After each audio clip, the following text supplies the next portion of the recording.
नमस्कार। आज मैं फिर आपके सामने अपराध की एक और घटना लेकर आया हूं। आज की अपराध की घटना हालिया है। बात 7 अगस्त 2022 की। जिला है गाजियाबाद। तुलसी निकेतन कॉम्प्लेक्स से बाहर निकलकर मुख्य मार्ग पर जो रेलवे स्टेशन की तरफ जाता है, वहां पर रात में करीब 1:30 बजे एक लड़की, महिला कह लें, सजी धजी एक ट्रॉली बैग को खींचते हुए काफी दूर से जा रही थी। उसके आसपास से निकलने वाले टेम्पो, टैक्सी या कोई सवारी वाहन, उसको उसने 1-2 बार रोकने का प्रयास किया, लेकिन कोई भी टैक्सी, टेम्पो या ऑटो रिक्शा नहीं रुका। थोड़ी देर बाद जो पुलिस रिस्पांस व्हीकल होती है, जो गश्त वाली पुलिस की वाहन होते हैं, वो वहां से निकले और एक अकेली लड़की को, एक ट्रॉली बैग को घसीटते हुए या उसे ले जाते हुए, चूंकि उसमें पहिए लगे होते हैं, ले जाते हुए देखकर गाड़ी रोक दी। उन्होंने ये भी देखा कि लड़की के माथे पर पसीने की बूंदें टपक रही हैं। उन्होंने रोक के पूछा कि मैडम, इतनी रात में सुनसान अकेली सड़क पर आपको कहां जाना है? क्या हम आपकी कोई मदद कर सकते हैं? अब पुलिस ने वो मदद क्या समझ कर की, अकेली लड़की समझ कर की, जेन्युइनली की, या उनके दिमाग में कोई और फितूर था, जो भी रहा हो, बहरहाल उन्होंने पूछा। लड़की ने जवाब दिया, मुझे रेलवे स्टेशन जाना है। उन्होंने कहा कि इस समय किस ट्रेन से आप जाएंगी और कितने समय में पहुंचेंगी? यह सवाल जेन्युइन हो सकता है, क्योंकि वहां आसपास पुलिस वालों को यह जानकारी होती है कि रात में कौन सी ट्रेन आती है और कौन सी ट्रेन जाती है। आने वाली ट्रेनों में उतरने वाले मुसाफिर अक्सर उनके साथ अपराध की घटना हो जाती है, इसलिए थोड़ी सी सतर्कता उनको रखनी होती है। और वो जानते हैं कि हैदराबाद मेल पास हुई है, या प्रयागराज एक्सप्रेस पास हुई है, या लखनऊ मेल या ऐसी स्पेशल सुबह 4 से 5 या 6 बजे के आसपास पास हुई है, तो ये उसकी सवारी है। बहरहाल लड़की ने किसी मदद को लेने से इनकार कर दिया, लेकिन वो ये नहीं बता पाई कि उसे किस ट्रेन से जाना है। पुलिस वालों को थोड़ी शंका तो हुई, लेकिन वो आगे बढ़ गए। आगे जो उनका फिक्स ड्यूटी का पॉइंट होता है, हर गश्त वाली गाड़ियों को होता है कि भाई इतने बज के इतने मिनट पे इस चौराहे पर रहेंगे, इतने बज के इतने मिनट पे इस चौराहे पर रहेंगे। बहरहाल वो अपने फिक्स पॉइंट पर पहुंच गए। 15 मिनट बाद वो लड़की फिर से उन्हें दूर से ट्रॉली बैग लेकर आती हुई दिखाई पड़ी। जो उसमें सिपाही या ड्राइवर थे, उन्होंने कहा कि पता नहीं क्या बात है, ये न तो कोई मदद लेने को तैयार हो रही है और न ही किसी टैक्सी या टेम्पो से जाने को तैयार है। आते आते वो उसी फिक्स ड्यूटी पॉइंट पर पहुंच गई। सिपाहियों ने एक बार और पूछा कि देखिए, आप परेशान हो रही हैं, बैग आपका भारी लग रहा है, आप अगर थोड़ी देर वेट कर लें तो हम कोशिश करेंगे कि कोई ऑटो रिक्शा या टैक्सी आपको मिल जाए। महिला फिर ना नुकर करने लगी। अब की बार सिपाहियों ने ध्यान दिया कि वो कुछ नर्वस है और उसका शरीर पसीने से डूबा हुआ है। उन्होंने कहा, अब आप आइए, पहले बैठिए, हम पहले आपसे कुछ पूछताछ करना चाहते हैं। ये इतना भारी बैग लेके पिछले 2 किलोमीटर से हम आपको देख रहे हैं और अगले 4 किलोमीटर तक आप जाने की बात कर रही हैं। ट्रॉली बैग को सिर्फ खिसका कर ले जाना चाहती हैं। पहले तो आप ये बताइए कि आपके ट्रॉली बैग में है क्या।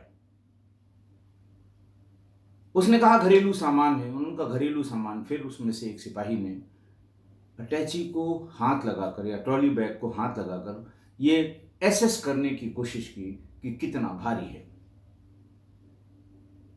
जैसे ही उसने सिपाही ने उसको खिसकाया, उसे अंदाज लग गया कि ये तो 50-60 केजी वजन का कोई सामान इसमें है।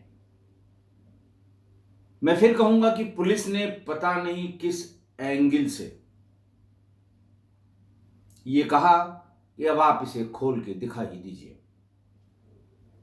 कई चीजें होती हैं पुलिस के दिमाग में। हो सकता है उनको लग रहा हो कि इसमें कोई वैल्यूएबल हो, जिसमें उनकी थोड़ी चांदी हो जाए। हो सकता है इसमें स्मगलिंग का कोई सामान हो, कोई रैकेट हो, कोई ऐसी चीज हो जो प्रतिबंधित हो, और फिर कुछ तय तोड़ करने का उनको मौका मिल जाए। बहरहाल उन्होंने जैसे ही कहा कि आप इसे खोलें, उसमें एक छोटा ताला भी लगाया गया था। कहा गया कि मैडम, इस ताले की चाबी निकाल कर इसे खोल दें, अब हम बिना इसे देखे हुए आपको जाने नहीं देंगे। उसने अपने पर्स में से उसकी छोटी चाबी निकाली, ताला खोला। ताला खोल के जैसे ही उसकी चेन खोलने लगी, वहां से वो बहुत तेज स्पीड से भागने लगी। महिला थी, कितना भागेगी? 3-3 सिपाही और एक ड्राइवर थे। 100-150 कदम तक जाने पर उसने भी अपनी दम लगा रखी थी, क्योंकि उसको पता था कि पुलिस जब पकड़ेगी तो उसका क्या हाल होगा। लेकिन दौड़ाकर पुलिस ने पकड़ लिया, उसे वहां ले आई, और उसकी मौजूदगी में जब बैग खोला तो उसमें पॉलीथीन में लपेटा हुआ पूरा शव एक आदमी का निकला। अगल बगल कपड़ों से उसको थोड़ा, जैसे वो कहते हैं ना, टाइट पैकिंग की गई थी ताकि वो हिले डुले नहीं। अच्छी तरह से घुटनों के बल मोड़कर बड़े साइज के बैग में यह शव रखा गया था। पॉलीथीन को ऊपर से देखने पे यह पता नहीं लग रहा था कि ये आदमी है या औरत है, क्योंकि इतना ज्यादा खून उस पॉलीथीन में रिस रिस के भर गया था कि ये पता लगना मुश्किल था। थाने को तुरंत इत्तला की गई, कंट्रोल रूम को बताया गया, सारे लोग आ गए वहां पर, सीनियर ऑफिसर्स भी आ गए, फॉरेंसिक साइंस लेबोरेटरी की जो मोबाइल वैन होती हैं वो आ गई, फॉरेंसिक साइंस वाले लोग आ गए, और वहीं पर उन लोगों ने पॉलीथीन को काट कर जब निकाला तो उसमें सिर्फ अंडरवियर में एक व्यक्ति का शव था जो खून से लथपथ था। गर्दन पर उसके तमाम कट के निशान थे। ऐसी हालत में शव को, उस ट्रॉली बैग को और लड़की को देख के लोग अचंभे में आ गए। एक अकेली महिला, एक शव, ट्रॉली बैग में भरा हुआ, ट्रॉली घसीटते हुए स्टेशन तक ले जाने की जिद। महिला को थाने लाया गया, शव को पंचायतनामा करके पोस्टमार्टम के लिए भेज दिया गया। पूछताछ शुरू हुई, कौन है, क्या है, कैसे हुआ। महिला ने बताया कि उसका नाम प्रीति शर्मा है और जिस व्यक्ति की ये लाश है उसका नाम फिरोज है। यह भी बताया कि हम लोग 4 साल से लिव इन रिलेशन में रह रहे हैं।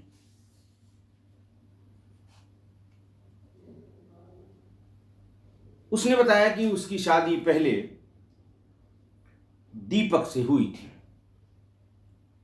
इस शादी से उनके एक बेटा भी था। कुछ दिनों बाद उस बेटे की मौत हो गई। तलाक तो नहीं लिया, लेकिन दीपक को उसने अपने यहां आने से मना कर दिया। वो खुद एक मल्टीनेशनल कंपनी में काम करती थी। फ्लैट में अकेले रहने लगी। गाजियाबाद से दिल्ली आते जाते फिरोज नाम के एक हेयर ड्रेसर से उसकी जान पहचान हो गई और वो उसके यहाँ हेयर ड्रेसर का जो उसके बालों को कुछ ठीक ठाक करने का काम वो उसी से कराने लगी। पहले फिरोज उसके फ्लैट पर आता जाता रहा, लेकिन पिछले 4 सालों से वो उसके साथ लिव इन रिलेशन में रह रही थी। सोसाइटी वालों ने भी बताया कि साहब इसका ये पति तो नहीं है, पति को हम लोग जानते हैं, दीपक नाम था उसका, लेकिन इसके बारे में पूछने पर यह कभी सही जवाब नहीं देती थी। लेकिन दोनों एक साथ काम पर निकलते थे। वो अपनी कंपनी में जाती थी, इसका दिल्ली में हेयर ड्रेसर का काम था, ये दिल्ली चला जाता था, साथ साथ लौटते भी थे और एक साथ रहते थे। पुलिस ने पूछा कि 4 साल तक लिविंग रिलेशन में रहने के बाद ऐसा क्या हुआ कि इसकी हत्या करनी पड़ी। प्रीति ने बताया कि पहले तो 1-2 साल हम लोग वैसे ही रहे, लेकिन उसके बाद मुझे लगा कि अब मैंने इसको अच्छी तरह समझ लिया है और इसके साथ जीवन बिताना आराम से, कोई इसमें दिक्कत नहीं है। मैं इस पर शादी के लिए दबाव बनाती रही।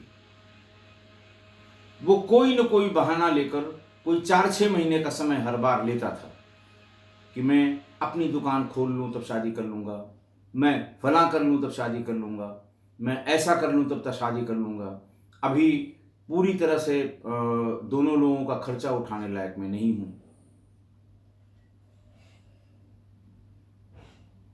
इसी बीच प्रीति ने बताया कि मैंने नौकरी भी छोड़ दी।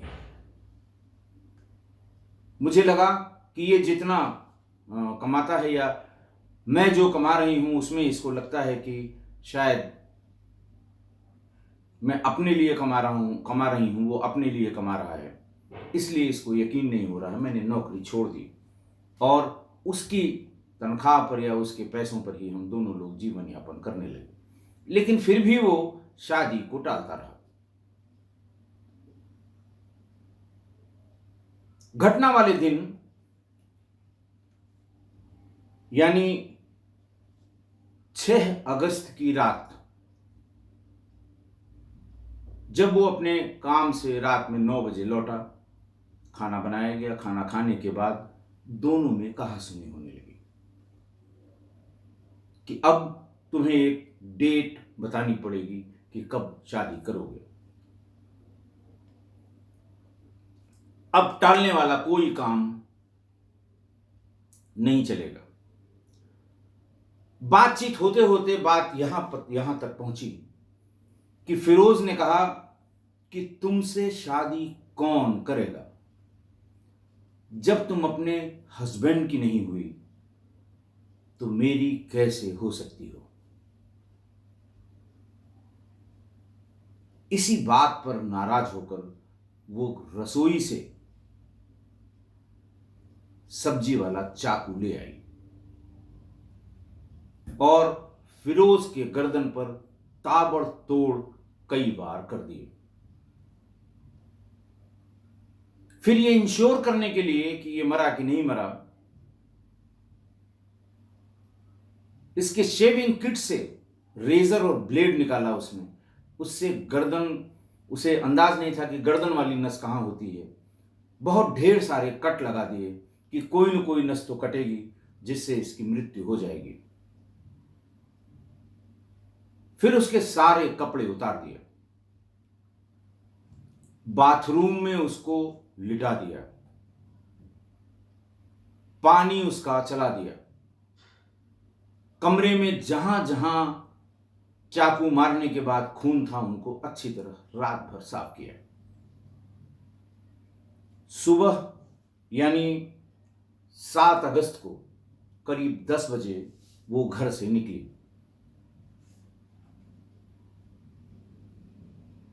पास की मार्केट में जाकर उसने सबसे बड़े साइज का बैग निकाला, बैग खोजा और उसे खरीद लिया। उसके बाद पॉलीथीन के बैग्स खरीदे। ध्यान रहे ये सब काम उसने अकेले ही किया। बैग और पॉलीथीन लाकर उसके शरीर को पहले वो जो स्ट्रिप वाली पॉलीथीन होती है चिपकने वाली, उससे अच्छी तरह बांधा ताकि उसके साइज को कम किया जा सके। तमाम पानी से या बाथरूम में जो नल चलाया उससे धोने के बावजूद ब्लड कहीं न कहीं से रिस रहा था। उसको भी बंद करने की कोशिश की। जब उसे काफी कस के बांध के उसके साइज को कम कर दिया तो फिर उसे पॉलीथीन के बैग में भर के पॉलीथीन को भी उसी टेप से चिपका दिया और फिर इत्मीनान से बैग के भीतर रख दिया। अगल बगल उसकी पैंट, शर्ट, उसकी टी शर्ट, तमाम सामान उसके अगल बगल कागज पैक करने के लिए, ताकि चलते समय, ले जाते समय, ट्रांसपोर्ट करते समय भीतर से बॉडी हिले नहीं कि दूसरे को शक हो जाए। अच्छी तरह से पैक करके वो रात का इंतजार करती रही। 11 बजे से लेके और 1 बजे तक 10 बार बाहर सड़क पर निकल कर देखा। हर बार उसे बहुत ढेर सारे वाहन आते जाते हुए दिखाई दिए। उसके दिमाग में था कि जब बिल्कुल सुनसान रोड हो जाएगी तब हम इसको लेकर निकलेंगे, रेलवे स्टेशन तक पहुंचेंगे, किसी भी ट्रेन में चढ़ जाएंगे, बैग को ट्रेन में छोड़ देंगे और उतर आएंगे। इस तरह का ताना बाना दिमाग में लेकर वो महिला रात में 1 बजे जब उसे ये लगा कि अब वाहन नगण्य हैं, 0 के बराबर हैं, वहां से निकल पड़ी। लेकिन इतनी प्लानिंग करने में वो ये नहीं पता कर सकी कि रात में अगर कोई पूछेगा कि किस ट्रेन से जाना है तो उस ट्रेन का नाम क्या बताएगी, कहां तक जाना है तब भी वो ये नहीं बता पाएगी कि ये ट्रेन कहां को जाएगी और कहां उसे उतरना है। और यही 2 प्रश्न थे जिनके कारण गश्ती दल की वो गाड़ी, पीआरवी जिसे कहते हैं, उसके लोगों ने जब उसकी सहायता करने की सोची और इन दोनों सवालों के जवाब वो नहीं दे पाई, उनके दिमाग में शंका हो गई। इतनी रात में अकेले कोई महिला किसी ट्रेन को पकड़ने जा रही है तो कम से कम ट्रेन का नाम और उसका डेस्टिनेशन, खुद का डेस्टिनेशन कहाँ है, ये तो उसको जरूर पता होगा। इसी शक के बिना पर अपने परमानेंट यानी फिक्स्ड पॉइंट पर उन लोगों ने प्रीति को रोक लिया। चेहरे पर पसीना देख के या कपड़ों में पसीना देख के उनकी समझ में आ गया कि कोई भारी वस्तु बैग में है। शंका 10 डिग्री और बढ़ गई। फिर उन्होंने डिसाइड किया कि अब देख ही लेते हैं कि इसके भीतर क्या है। तब जाकर इस अगले दिन जब अखबारों में छपा, लोग सन्न रह गए। 4 साल के लिविंग रिलेशन के बाद पार्टनर की ऐसी बेरहमी से हत्या, अच्छी तरह सोच समझकर कोल्ड ब्लडेड दिमागी रूप से प्लान तैयार कर कर की गई हत्या। पुलिस ने गिरफ्तार करके 9 अगस्त 2022 को पुलिस ने गिरफ्तार करके प्रीति शर्मा को जेल भेज दिया। आज की घटना, लिव इन रिलेशनशिप, ये शब्द बहुत पुराना नहीं है, कम से कम उत्तर भारत के संदर्भ में। आज से करीब 20 साल पहले तक इस रिलेशनशिप के बारे में कोई जानता भी नहीं था। बड़े शहरों को छोड़कर, सामान्य जैसे हमारा लखनऊ है, कानपुर है, या उधर मध्य प्रदेश में भोपाल है, जबलपुर है, आसपास के लिव इन रिलेशनशिप ये शब्द बहुत कॉमन नहीं था। क्योंकि लड़का लड़की अगर महीने 2 महीने एक साथ साथ रहते हैं तो ये मान के चला जाता है कि ये शादीशुदा ही होंगे। शादी से पहले परिवार और समाज से दूर कहीं 1-2 दिन के लिए लड़का लड़की रह लें तो बात अलग है, लेकिन मुस्तकिल महीना, 2 महीना, 4 महीना या साल भर अगर ऐसे रहते हैं और लोगों को पता लग जाए कि ये बिना शादी के रह रहे हैं, तो इस संबंध को अवैध संबंध ही माना जाता था। ये भी माना जाता था कि ये दोनों घर से भाग कर आए हैं। समाज के डर से हफ्ते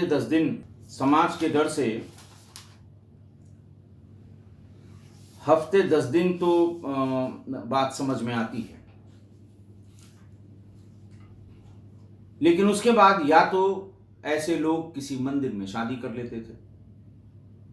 अगर सर्टिफिकेट लेना है तो आर्य समाज के मंदिर हर जगह मौजूद हैं, आप शादी करिए। आर्य समाज मंदिर का एक प्रिंटेड सर्टिफिकेट है, पुजारी जी उसमें समय डालकर बता देंगे कि इनकी शादी इतने बजे यहाँ की गई, और सर्टिफिकेट रख लेते हैं। पुलिस पूछे, कोई और पूछे, तो ये बताने के लिए कि हम दोनों ने शादी कर रखी है।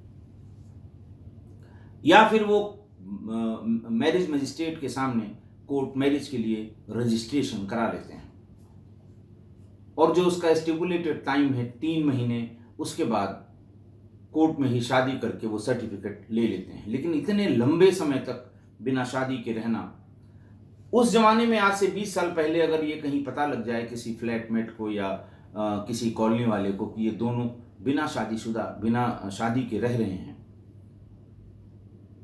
तो टोला पड़ोसी चौकी थाने पर चले जाते थे कि साहब देखिए, यहाँ ये माहौल बहुत खराब हो रहा है कॉलोनी का, ये 2 लोग ऐसे ही रह रहे हैं, लड़कों पे बड़ा बुरा असर पड़ रहा है, नौजवान लड़कियों पे असर पड़ रहा है, बहू बेटियां कॉलोनी में रहती हैं, साहब बताइए, अंधेर कर दिया, ये बिना शादी के रह रहे हैं।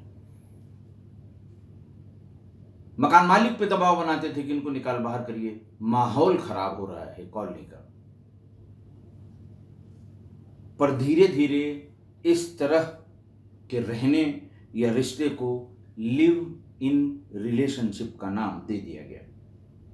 यूएस या यूरोप में तो ये बहुत पहले से चल रहा था, लेकिन अपने देश के लिए ये नई चीज थी 15-20 साल पहले जब ये इजाद हुई, जब इसका नाम दिया गया, तब की बात है।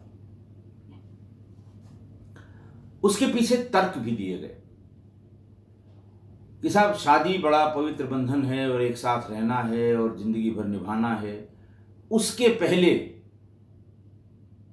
एक दूसरे को अच्छी तरह समझने के लिए लिव इन रिलेशनशिप में रहना बहुत जरूरी है, आवश्यक है।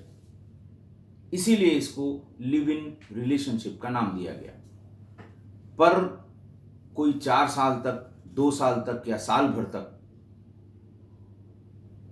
लिव इन रिलेशन में रहे और शादी न करे, ये बात समझ के परे है।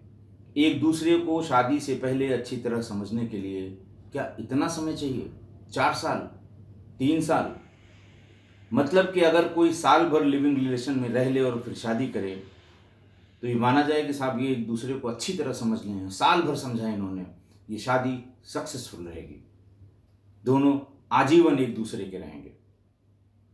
लेकिन जमीन पर ऐसा नहीं है। लव मैरिजेस के डिजास्टर के बारे में मैं पहले बता चुका हूं कि 70 से 80% लव मैरिजेस अनसक्सेसफुल हो जाती हैं। लेकिन लिविंग रिलेशन के बाद की जो मैरिजेज हैं उनका और बुरा हाल है। आप आसपास नज़र दौड़ा कर देखेंगे, आपको पता लग जाएगा। 4 साल तक लिव इन रिलेशन में रहने के बाद फिरोज सिर्फ अंडरवियर में खून से सराबोर ब्रीफ केस में पैक किए गए ट्रेन में छोड़े जाने के लिए 4 साल तक एक दूसरे को समझने के बाद ये अंजाम। 2006 में सबसे पहले लिविंग रिलेशन कोर्ट में चर्चा का विषय बना, क्योंकि तब तक अगर आप इस तरह से रहते हैं तो इसको एडल्ट्री माना जाता था और 497 आईपीसी के तहत ये दंडनीय था। 2018 में एक मामले में एक पीआईएल को डिसाइड करते समय सर्वोच्च न्यायालय ने ये 497 आईपीसी ही डिलीट कर दी कि अगर दो वयस्क लोग एक साथ रहते हैं तो एडल्ट्री कैसे हुई साहब। उसके बाद तो लिविंग रिलेशन का चलन ऐसा तेजी से फैला, जबकि कोई कानून संसद में इसके लिए पास नहीं हुआ था। सुप्रीम कोर्ट ने एक जजमेंट में कहा था कि दो वयस्क लोग एक साथ रह सकते हैं, शादी की हो या न की हो। बाद में एक और कोर्ट ऑर्डर में कहा कि अगर लंबे समय तक एक साथ रहते हैं तो उन्हें विवाहित ही माना जाएगा। फिर भी जो लोग लिविंग रिलेशनशिप में हैं या सोच रहे हैं या सोच रही है, उन्हें उसे ऐसा करने से पहले थोड़ी सी सावधानी बरतनी चाहिए और अच्छी तरह से सोच विचार के बाद ही ऐसा करना चाहिए, क्योंकि इसके रिजल्ट बहुत उत्साहवर्धक नहीं है। आशा है आप मेरी बात से सहमत होंगे। आज के लिए इतना ही। बहुत बहुत धन्यवाद।